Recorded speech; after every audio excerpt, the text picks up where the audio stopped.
Jadi, di sini saya akan menjelaskan tentang pengertian limbah rumah tangga, di mana limbah rumah tangga ini merupakan sampah yang berasal dari rumah tangga.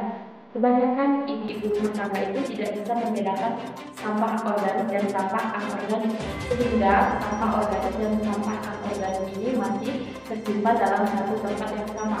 Sementara sampah organik dan anorganik ini memiliki manfaat masing-masing. Jadi apa sih manfaat dari sampah non-organik dan sampah organik? Sebenarnya kedua sampah itu memiliki fungsi sendiri-sendiri. Nah, misalnya saja sampah organik itu yang terdiri dari sisa-sisa makanan, kulit buah, dan juga potongan-potongan sayur bekas.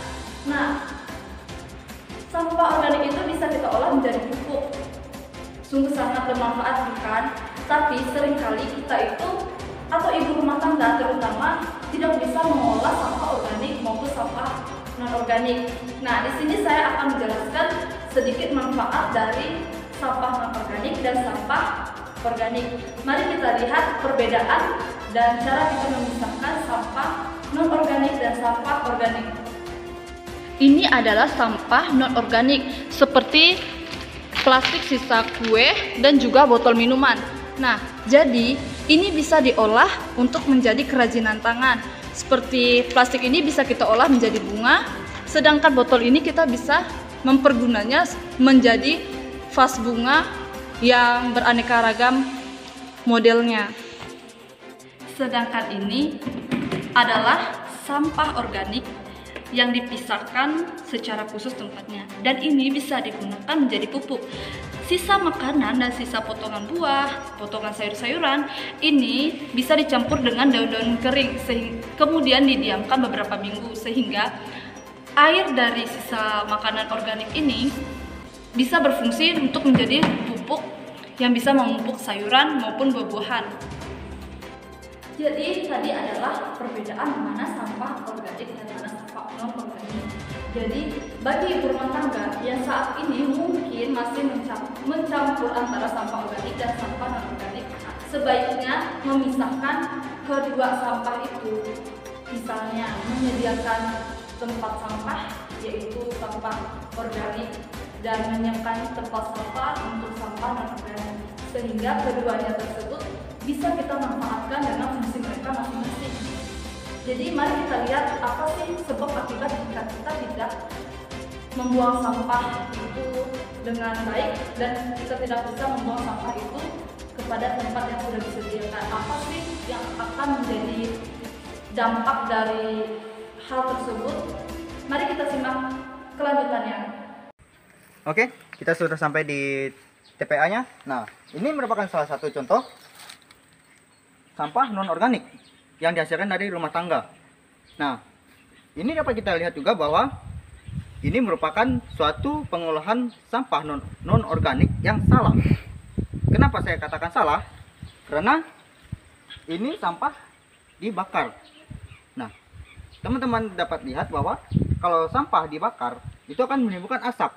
Nah, asapnya itu akan mencemari udara dan membuat lapisan ozon itu menipis. Nah, pasti teman-teman merasakan, ya, dapat merasakan bahwa bumi itu semakin hari semakin panas. Berbeda dengan tahun 90-an dulu.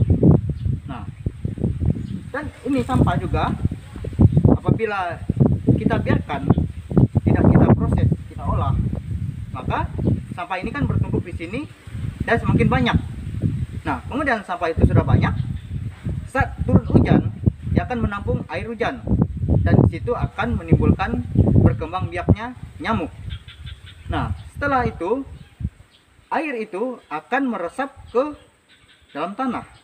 Kemudian air yang sudah tercampur, air hujan yang sudah tercampur dengan molekul-molekul dari sampah organik non-organik ini akan dibawa ke perairan terdekat. Nah, seperti salah satu contohnya seperti tempat sampah ini menampung sampah.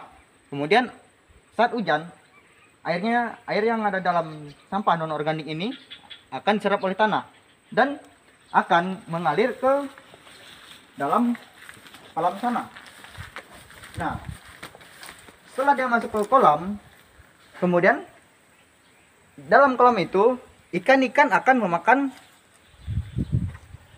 molekul-molekul dari sampah organik ini atau sampah plastik ini. Nah, saat ikan memakannya, maka secara otomatis molekul itu akan menjadi satu ke dalam, akan masuk ke dalam tubuh ikan tersebut. Nah, pada saat itu juga, manusia akan memancing ikan dan menangkap ikan tersebut. Nah, secara otomatis setelah kita mendapat ikan, kita akan memasaknya. Nah, secara tidak langsung berarti kita sudah memakan molekul-molekul plastik atau zat-zat kimia yang terkandung dalam plastik tersebut. Nah, hal ini akan menyebabkan kesehatan kita terganggu, seperti penyakit ginjal.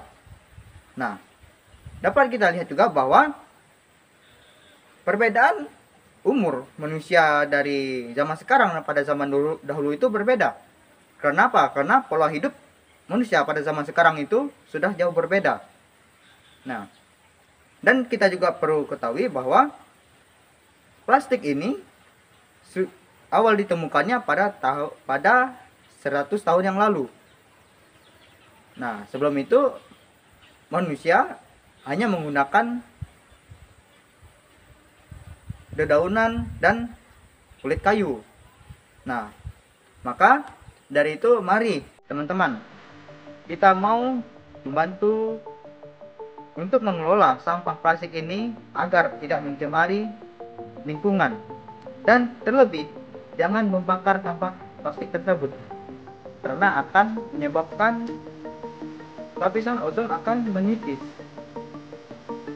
Sekian dari saya, Stefan, terima kasih.